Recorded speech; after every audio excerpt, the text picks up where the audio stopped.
আল্লাহ পাক বলেন কিয়ামতের ময়দানে আমি আল্লাহ নিজে মামলা দায়ের করব, আমি নিজে কেস করব, নিজে অভিযোগ দায়ের করব তাদের বিরুদ্ধে যারা মানুষ হয়ে মানুষের উপরে অত্যাচার চালিয়েছে।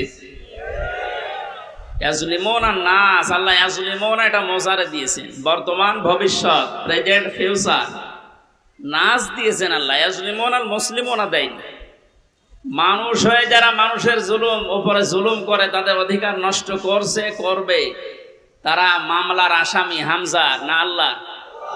তাহলে বাংলাদেশে এই 15 বছরে আপনি যা করেছেন মানবতার সাথে, আপনি শুধু হামজার একা মামলার আসামি না কিয়ামতে? আপনি 15 কোটি মানুষের এবং আল্লাহর মামলার আসামি। আল্লাহর মামলার আসামিদেরকে আমরা এই মুক্ত স্বাধীন দেশে আর দেখতে চাই? কোনো দরকার নেই। শয়তান যেমন আল্লাহর গজব প্রাপ্ত, এগুলো আল্লাহর গজব প্রাপ্ত।